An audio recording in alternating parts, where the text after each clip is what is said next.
नमस्कार, toppers club IAS academy में सभी छात्र छात्राओं का स्वागत है।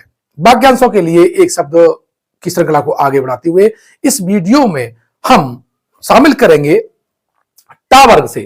कौन से? टा वर्ग के जो शब्द हैं उनको शामिल करेंगे। और मैंने बताया आपको में नालंदा पब्लिकेशंस है और इसकी जो राइटर हैं वो हैं डॉक्टर पृथ्वीनाथ पांडे। इनकी पुस्तक से अगर आप कर लेंगे तो 90% आपके प्रश्न हल हो जाएंगे। बाकी विभिन्न परीक्षा में आए हुए प्रश्न, अन्य किताबों में जो प्रश्न दे रखे हैं, शब्द दे रखे हैं, उसके लिए मैंने एक सेपरेट वीडियो बना दिया है। तो इस तरह से आप चाहे यूपीपीसीएस मेंस दे रहे हो, चाहे आरओ और ईआरओ दे रहे हो, या सीसेट या अन्य कोई एग्जाम, ये तय मान लीजिए अगर यहां से प्रश्न आता है तो आपसे जरूर बनेगा। वीडियो को शुरू से लेकर एंड देखिए, एंड तक देखिएगा। चैनल पर आए हैं तो चैनल को सब्सक्राइब कर लीजिएगा, ठीक है।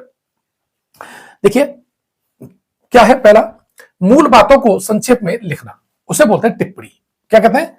टिप्पणी कहते हैं, यानी मूल बातों को संक्षेप में लिखना है। टाइप करने की कला है, उसे बोलते हैं टंकण। सिक्के ढालने का कारखाना है, उसे बच्चों बोलते हैं टकसाल। बोझा लादने वाला छोटा जो घोड़ा है उसे बोलते हैं टट्टू। चारों ओर जल से घिरा हुआ जो भूभाग है, स्थल है, उसे हम टापू कहते हैं। और किसी ग्रंथ पर या रचना की टीका करने वाले को हम बच्चों टीकाकार कहते हैं। ठक करके बर्तन बनाने वाला उसे बोलते हैं ठठेरा। ठेका लेने वाला उसे बोलते हैं ठेकेदार। क्या बोलते हैं? ठेकेदार। क्या? ठीक है, ठेकेदार। ये दोनों तरह से है। दिन रात खड़े या ठाड़े रहने वाला जो साधु है उसे ठाड़ेश्वरी कहते हैं। और ठाड़ेश्वरी अभी आप कुंभ में देखा होगा, एक ऋषि है, मुनि है, उन्हें ठाड़ेश्वरी कहा जा रहा है क्योंकि वो उन्होंने खड़े रहने का संकल्प लिया हुआ है।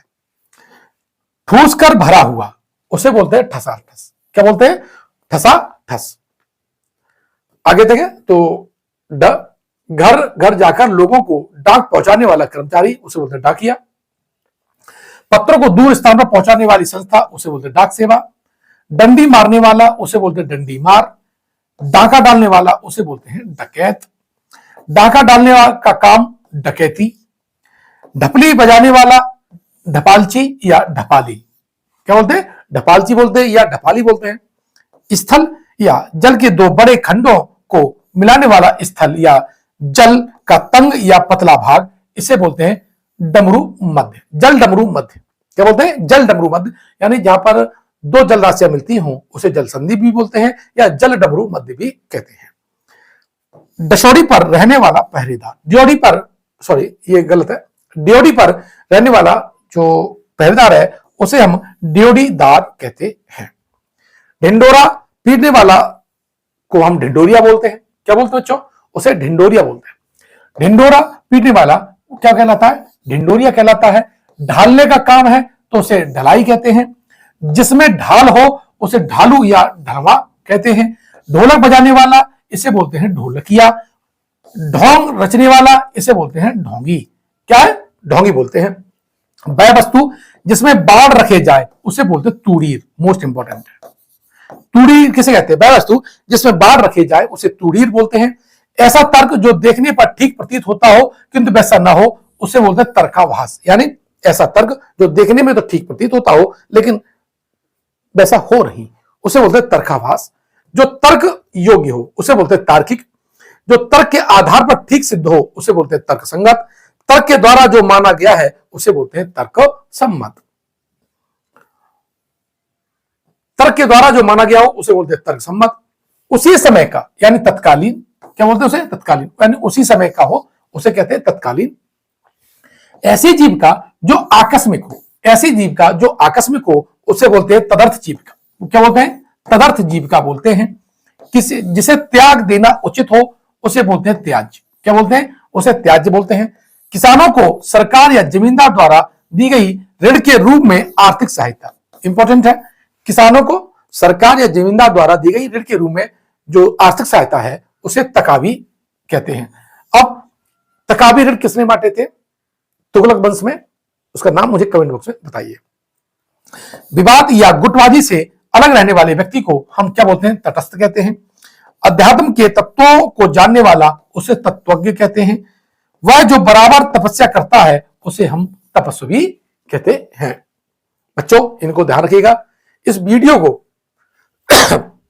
अब 3-4 बार देख लेंगे ना, इस किताब को हाथ में लेकर के और फास्ट मोड में लगाकर इस वीडियो को देख लीजिएगा। 3-4 बार देख लेंगे, सारे के सारे शब्द आपको रटे हो जाएंगे। जैसे आप स्तुति करते हैं, प्रेयर करते हैं, आपको प्रेयर याद हो जाती है 7-8 दिन के बाद, उसी प्रकार इस वीडियो को देख करके आपको सारे पॉइंट्स याद हो जाएंगे। और मुझे लगता है पूरे में से पूरे नंबर हिंदी में भी लाए जा सकते हैं, मुझे लगता है ऐसा। मास की तीसरी तिथि उसे बोलते हैं तृतीया। जिसको त्याग दिया गया हो उसे बोलते हैं त्यक्त। जो तत्व को जानता हो उसे तत्वज्ञानी या तत्वविद कहते हैं।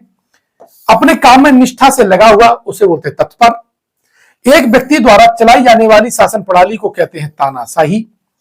चोरी छिपे और चुंगी शुल्क आदि दिए बिना माल लाकर बेचने वाला इसे बोलते हैं तस्कर। तैरकर पार होने की इच्छा रखने वाला इसे बोलते हैं तितीर्षु। मोस्ट इंपोर्टेंट है। हालांकि मैंने एक वीडियो अलग बनाया है जिसमें मैंने सारी इच्छाओं को शामिल किया है, स्त्रियों से संबंधित शब्दावलियों को शामिल किया है, बहुत इंपॉर्टेंट है। वह स्थान जहां तोपें और बारूद आदि रखा जाता हो उसे तोपखाना कहते हैं। कोई काम या पद छोड़ देने के लिए लिखा गया पत्र है उसे हम त्याग पत्र कहते हैं।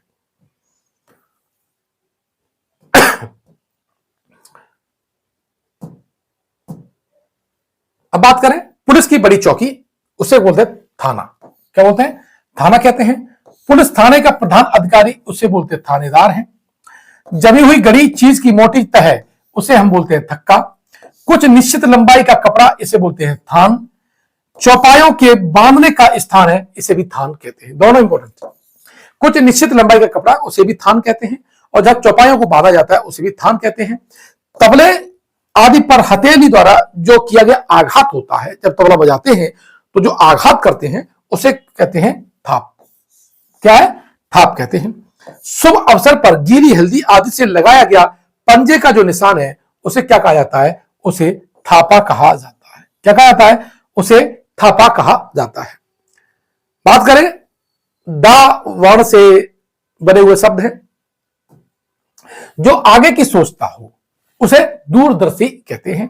जिसका दमन करना कठिन हो उसे दुर्दमनीय कहा जाता है। क्या कहता है? दुर्दमनीय कहा जाता है। जो देवताओं के योग्य हो उसे दिव्य कहा जाता है। गोद लिया हुआ पुत्र है उसे हम दत्तक कहते हैं। जो मार्ग पार करने में दुख में प्रतीत हो उसे हम दुर्लंघ्य कहते हैं। क्या कहते हैं? दुर्लंघ्य कहते हैं। जो दिया जा सके उसे देय कहते हैं। जो दोबारा जन्म लेता हो उसे द्विज या द्विजन्मा कहा जाता है। दिन भर का कार्य दिनचर्या क्या कहते हैं? दिनचर्या है। कई बार पूछा जा चुका है। आगे बात करें तो जहां जाना कठिन हो उसे क्या कहते हैं? दुर्गम कहते हैं। जिसका दमन करना कठिन हो उसे दुर्दम या दुर्दम्य कहा जाता है। स्त्री पुरुष का जोड़ा, पति या पत्नी, उसे हम बोलते हैं दंपति।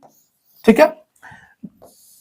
दंपति या दंपति दोनों शुद्ध है, दोनों तरफ से लिखा हुआ है इस तरह से, और ये दोनों क्या? दोनों तरफ से शुद्ध है। ठीक है। लेकिन ध्यान रखना, इसमें ऐसे करके जो ताल लिख देते हैं ये अशुद्ध है। ठीक है। दिन में काम दिखाई देता हो, जैसे दिन में कम दिखाई देता हो उसे कहते हैं दिनोधी। क्या बोलते हैं? दिनोधी। दिन में जिन्हें ना दिखाई देता हो या कम दिखाई देता हो उसे बोलते हैं दिनोधी। जंगल की आग को कहते हैं दावानल। क्या कहते हैं? जो दावानी या दावानल है। समुद्र की आग को बड़वानल कहा जाता है और पेट की आग को जठराग्नि कहा जाता है। क्या कहा जाता है? जठराग्नि। ये 3 अग्नि है, इंपॉर्टेंट। जिसे दंड दिया जा सके या जिसे दंडित किया जा सके उसे बोलते हैं दंडनीय। क्या बोलते हैं? उसे दंडनीय कहते हैं। अपराध और उन पर दंड देने के नियम निर्धारित करने वाला ग्रंथ है उसे कहते हैं दंड संहिता।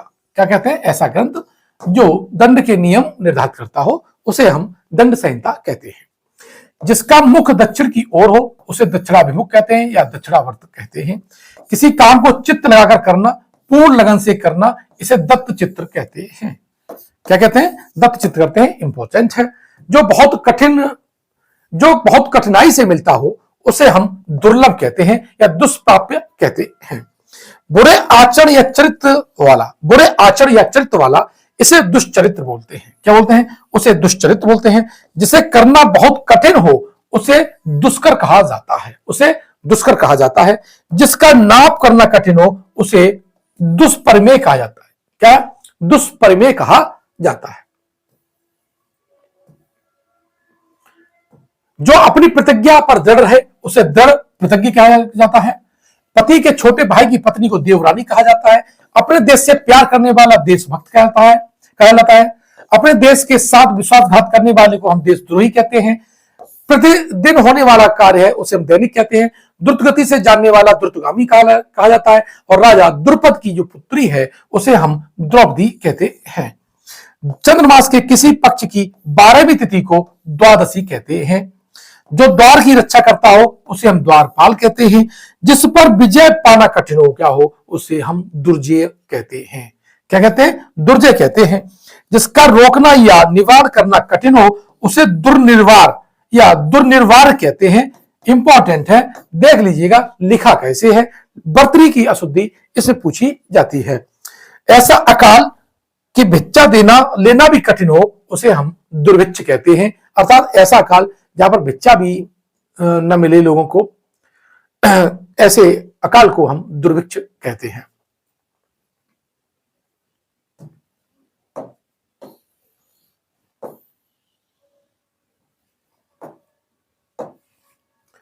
जिसे भेदना या तोड़ना कठिन हो उसे कहते हैं दुर्भेद। दुख देने वाले को कहते हैं दुखद। जिसका समाधान या उपचार करना कठिन हो उसे दुस्साध्य कहते हैं। जिसका चित्त किसी एक बात पर स्थिर ना हो उसे दुचित्तता कहते हैं। जिसके दो रंग हो उसे हम दुरंगा कहते हैं।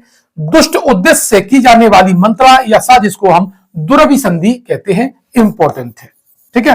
अनुचित बात के लिए आग्रह उसे बोलते हैं हम दुराग्रह। जिसने प्रसन्न या आराधित करना कठिन है उसे दुराध्य कहते हैं। यानी जिसे प्रसन्न करना कठिन है उसे हम दुराराध्य कहते हैं। वह व्यक्ति जो क्रेता और विक्रेता का बीच में पड़कर सौदा पक्का कराता हो ऐसे व्यक्ति को बच्चों हम दलाल कहते हैं।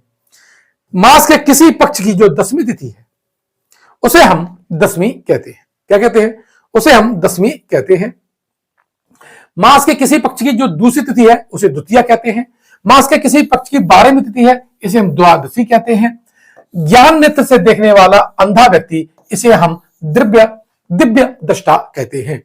जिसके 10 मुख हो उसे हम दशानन कहते हैं अर्थात रावण कहते हैं। जिसके पेट में मां ने रस्सी बांधी थी यानी अर्थात कृष्ण उसे हम दामोदर कहते हैं। ये इंपॉर्टेंट है। क्या है? इंपॉर्टेंट है। जिस पर दिनांक लगाया गया हो उसे दिनांकित कहते हैं। वह व्यक्ति जो अपने ऋणों को चुकाता हो यानी वह व्यक्ति जो अपने ऋणों को चुकता न कर पाए, है ना, ऐसे व्यक्ति को दिवालिया कहते हैं। ठीक है। कठिनाई से समझने योग्य है उसे दुर्बोध गम्य कहते हैं। ये इंपॉर्टेंट है। कठिनाई से समझने योग्य है उसे दुर्बोध गम्य कहते हैं। जिसकी बाहें लंबी हो उसे हम दीर्घ बाहु कहते हैं। जिसकी जीभ का दान पर चलती हो उसे हम दान वृत्ति कहते हैं। क्या कहते हैं? उसे हम दान वृत्ति कहते हैं। जो देखने योग्य हो उसे दृष्टव्य या दर्शनीय कहते हैं। ध्यान रखना, ये इंपॉर्टेंट है ना। जो देखने योग्य हो ऑप्शन में ये आ जाता है तो और दिक्कत हो जाती है, तो आपको लिखना भी है और टिक लगाते हैं ऑब्जेक्टिव वाले में है, तब इस पॉइंट को भी समझना जरूरी है। अब देखिए, ऐसा साहस जिससे कुछ लाभ ना हो उसे दुस्साहस कहते हैं। जिस पर पक्षपातपूर्ण दृष्टि से विचार किया गया हो उसे दुर्दृष्ट कहते हैं। ऐसा बोझ जिसे ढोना कठिन हो उसे दुर्वह कहते हैं। मोस्ट इंपॉर्टेंट है, क्या बोलते हैं इसे? दुर्वह कहते हैं। संकीर्ण विचारों वाला व्यक्ति उसे दकियानूस कहते हैं। जिसे पीड़ित किया जाए, जिसे सताया जाए, ऐसे व्यक्ति को दलित कहते हैं। जिसके 2 पैर हो उसे हम द्विपद कहते हैं। विवाह के पश्चात बहू का दूसरी बार ससुराल आना द्विरागमन कहलाता है। दिन के समय अपने प्रिय से मिलने जाने वाली नायिका को दिवाभिसारिका कहते हैं। इंपॉर्टेंट है। दिन के समय अपने प्रिय से मिलने जाने वाली नायिका को क्या बोलते हैं? दिवाभिसारिका कहते हैं। आंख की बीमारी को हम दृष्टिदोष कहते हैं। जो दो भाषाओं को बोलता हो उसे हम द्विभाषी कहते हैं। इसके साथ में जो कठिनाई से जाना जा सके उसे दुर्गेय कहते हैं। क्या कहते हैं? उसे दुर्गेय कहते हैं। जिस वर्ग की शादी दूसरी बार हो रही हो उसे हम द्विवर्ग कहते हैं। दो भिन्न भाषियों के बीच मध्यस्थता कराने वाले को दुभाषिया कहते हैं। यह भी आपका इंपॉर्टेंट है। उसके बाद धा वर्ड से बने शब्दों को हम डिस्कस कर लेते हैं। जो वस्तु दूसरे के यहां रखी हो उसे धरोहर कहते हैं। देखो बच्चों, यह आपको हो सकता है कि पीडीएफ रीडर की तरह आपको वीडियो दिख रहा हो, लेकिन सच्चाई यह है इसे 4-5 बार आप देख लेंगे तो आपके माइंड में इसकी छाप पड़ जाएगी और जब ऑब्जेक्टिव होगा तो टिक लग जाएगा और जब आप लिखने बैठे होंगे मेंस में तो आपको याद आ जाएगा कि मैंने वीडियो में क्या बोला था। इसको कई बार वीडियो देखिएगा, बोरियत मत होइएगा, संकल्प लेकर के वीडियो देखिएगा और कम से कम 5 बार ये पूरे वीडियो को देख जाइएगा।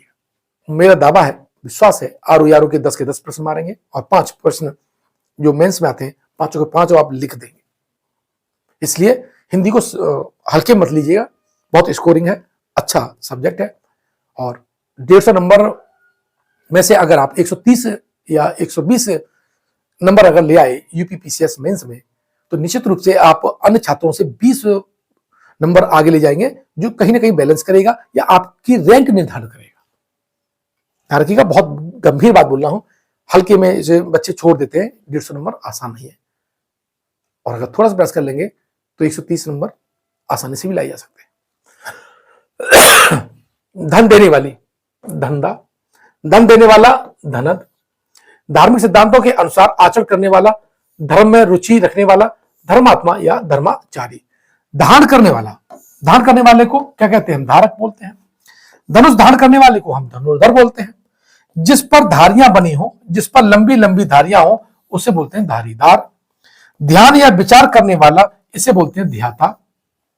यात्रियों के लिए धर्मार्थ बना हुआ घर उसे बोलते हैं धर्मशाला।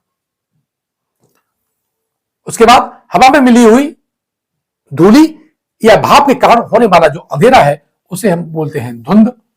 मछली पकड़ने या बेचने वाली जो जाति है उसे बोलते हैं धीवर। वह नायक जो बहुत असहिष्णु, उग्र स्वभाव का तथा सदा अपने गुणों का अपने आप वर्णन करता हो उसे धारोदत्त कहते हैं। इंपॉर्टेंट है, क्या है? इंपॉर्टेंट है। धीरोदत्त कहते हैं, धीरोदत्त कहते हैं। ठीक है, 3 तरह से लिखा हुआ है, तीनों आप देखिएगा। इसमें आधा ता भी है, ये भी चल जाएगा। ठीक है, शक्तिशाली, दयालु या योद्धा नायक जो अपनी भावनाओं पर पूर्ण नियंत्रण रखता हो तथा जो क्षमावान, गंभीर या दृढ़ प्रतिज्ञ और विनयी हो। ठीक है, ऐसे को हम धीरोदात्त कहते हैं। क्या कहते हैं? धीरोदात्त कहते हैं। देखो ध्यान रखना, इसमें और इसमें अंतर देख लीजिएगा। ठीक है, वह नायक जो बहुत असहिष्णु, उग्र स्वभाव का तथा सदा अपने गुणों का अपने आप वर्णन करता हो उसे धारोदत्त कहते हैं, धीरोदत्त कहते हैं और धीरोदत्त कहा जाता है। और शक्तिशाली, दयालु और योद्धा नायक जो अपनी भावनाओं पर पूर्ण नियंत्रण रखता हो, जो क्षमावान, गंभीर, दृढ़ प्रतिज्ञ हो उसे धीरोदात्त कहते हैं। क्या बोलते हैं? धीरोदात्त। यहां पर केवल इसी का रफड़ा है, बड़े आका ऊपर वाले में उसमें। वह जो पृथ्वी को धारण करता हो उसे धरणीधर कहा जाता है। जो पृथ्वी को धारण करता है उसे धरणीधर कहा जाता है। मृदु स्वभाव वाला जो नायक होता है, मृदु स्वभाव वाला जो नायक होता है उसे धीर ललित कहते हैं। क्या बोलते हैं? धीर ललित कहते हैं। जिसकी धर्म में निष्ठा हो उसे धर्मनिष्ठ कहते हैं। क्या कहते हैं? उसे धर्मनिष्ठ कहते हैं। ध्यान करने योग्य या लक्ष्य, ध्यान करने योग्य या लक्ष्य उसे बोलते हैं ध्येय। जो गणना के योग्य हो उसे नगण्य बोलते हैं। जो निंदा के योग्य हो उसे निंदनीय कहते हैं। जो ईश्वर को न मानता हो या जो वेदों को न मानता हो उसे हम नास्तिक कहते हैं। ध्यान रखना, जो ईश्वर को न माने और जो वेद को भी न माने बच्चों उसे हम क्या बोलते हैं? नास्तिक कहते हैं। जो कामना रहे तो उसे निष्काम कहते हैं। जो नित्य प्रति नवीन रहे इसे नित्य नूतन कहते हैं। जो नीचे लिखा हुआ है उसे निम्नलिखित कहते हैं। जो किसी से न डरे बच्चों उसे निडर कहते हैं। जो भयभीत न होता हो, निर्भीक, निर्भय, अभय, मांस न खाने वाला उसे बोलते हैं निरामिष। मोस्ट इंपोर्टेंट, मांस न खाने वाला उसे कहते हैं निरामिष। जिसके मन हृदय में दया न हो उसे निर्दय या निर्दयी कहा जाता है। जिसके हृदय में ममता न हो उसे निर्मम कहा जाता है। जिस पर किसी प्रकार की कोई फीस न ली जाए, जिस पर किसी प्रकार की कोई फीस न ली जाए उसे निःशुल्क कहते हैं। जो चिंता से रहित हो उसे निश्चित कहते हैं। जिसका कोई आधार ना हो उसे निराधार कहते हैं।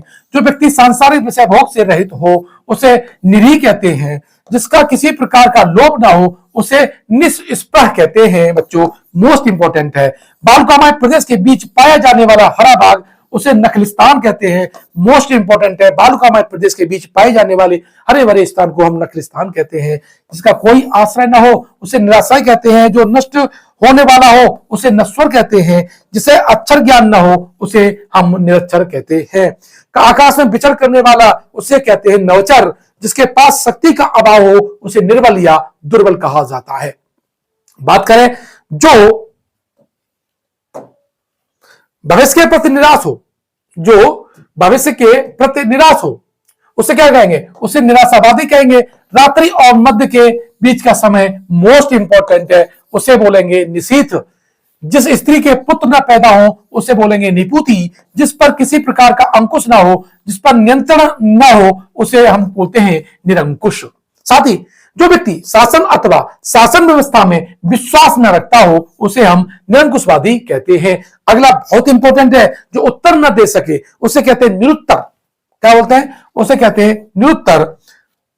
लगातार देखना, बिना पलक झपकाए देखना उसे निर्विमेष कहते हैं। यह भी मोस्ट इंपॉर्टेंट है। और यह एक टक बोलते हैं, यह वाला बहुत इंपॉर्टेंट है। जिसका आकार ना हो उसे निराकार कहते हैं। शासकीय अधिकारियों का शासन उसे नौकरशाही या लाल फीताशाही कहते हैं। बहुत ज्यादा इंपॉर्टेंट है ये। लाल फीताशाही किसे कहते हैं, कई बार आ चुका है। जिसके विषय में मतभेद ना हो उसे निर्विवाद कहते हैं। क्या बोलते हैं? निर्विवाद कहते हैं।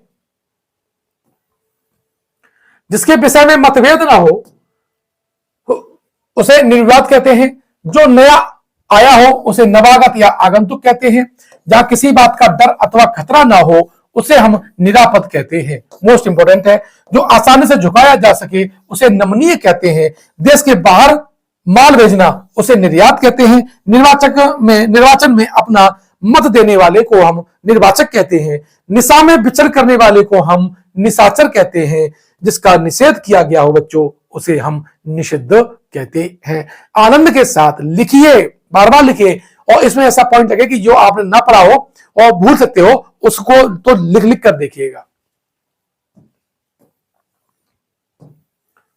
अब है, जिस पर कोई कलंक ना लगा हो उसे निष्कलंक कहते हैं। जिसके पाप न किया हो उसे निष्पाप कहते हैं। जिसमें तेज ना हो उसे निस्तेज कहते हैं। जिसकी सहायता करने वाला कोई ना हो उसे निस्सहाय कहते हैं। नीति का ज्ञान रखने वाले को नीतिज्ञ कहते हैं। उच्च न्यायालय का जो न्यायाधीश है उसे न्यायमूर्ति कहते हैं। जिस स्वार्थ में साधन की भावना ना हो उसे निस्वार्थ कहते हैं। जिस पर नियंत्रण किया गया हो उसे नियंत्रित कहते हैं। जिसकी आशा न की गई हो उसे निराशा कहते हैं। जिसमें सत रज गुण तम ना हो, जिसमें 3 गुण ना हो उसे निर्गुण कहते हैं। जिसकी जड़ या आधार का पता ना हो, जिसका मूल का पता ना हो उसे निर्मूल कहते हैं। क्या कहते हैं? निर्मूल कहते हैं। जिसकी नाक कट गई हो उसे नकटा कहते हैं। क्या कहते हैं? नकटा कहते हैं। वह गांव जहां या शहर जहां नाना का घर हो उसे ननिहाल कहते हैं। हाल ही में उत्पन्न हुआ हो बालक उसे नवजात कहते हैं। चंद्रमास के किसी पक्षी नौमी तिथि को हम नौमी कहते हैं। हाल में ब्याही स्त्री हो अथवा जिसकी शादी होकर आई हो उसे नवोड़ा कहते हैं। नगर में रहने वाले को हम नागरिक कहते हैं। नरक से संबंधित या नरक में रहने वाले को हम नारकी कहा जाता है। जिसमें शब्द ना हो जिसमें शब्द ना हो रहा हो उसे निशब्द कहते हैं। मोस्ट इंपोर्टेंट है। नाक से बाहर निकलने वाली सांस को निश्वास कहते हैं। जिसकी कोई संतान ना हो उसे निसंतान कहते हैं। जिसे देश से निकाला गया हो उसे निर्वासित कहते हैं। मोस्ट इंपोर्टेंट है, कई बार ये पूछा जा चुका है। आगे बढ़े तो जहां आबादी ना हो उसे हम निर्जन कहते हैं। जो रोग से मुक्त हो उसे हम निरोग कहते हैं। जो इंद्रियों रहित हो उसे निरिंद्री कहा जाता है। जो किसी विषय का निर्देशन करता हो उसे हम निर्देशक कहते हैं। जिसे कोई भ्रम या संदेह ना हो उसे निभ्रांत कहते हैं। जिसका कोई अर्थ ना हो उसे हम निरर्थक कहते हैं। जो नापा जा सके उसे नापनीय या नाप्य कहा जाता है, मोस्ट इंपोर्टेंट है।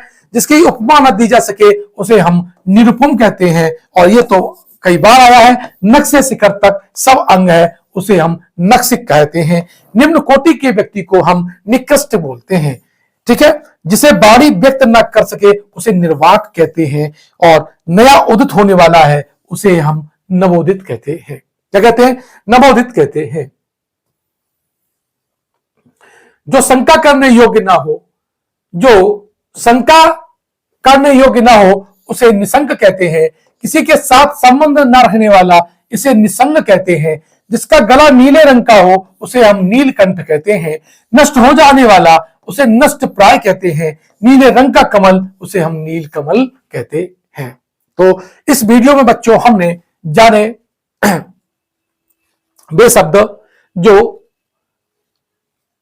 सॉरी इन शब्दों को बार बार देखिएगा। नेक्स्ट वीडियो में मैं पावर्ग लेके आऊंगा, ठीक है। कौन सा? पावर्ग लेके आऊंगा, और उसमें भी आपकी पूरी श्रृंखला रहेगी। आपको वीडियो कैसा लगा है? अच्छा लगा है तो कमेंट कीजिएगा, और लेकिन उससे पहले इस वीडियो को देख लीजिएगा और कठिन शब्दावली है उसे लिख के देखिएगा, रटिएगा, लिखिएगा। जितना ज्यादा लिखोगे आपके पास होने की, आपके प्रश्न सही होने की चांस ज्यादा रहेंगे। मिलते हैं नेक्स्ट वीडियो में। धन्यवाद।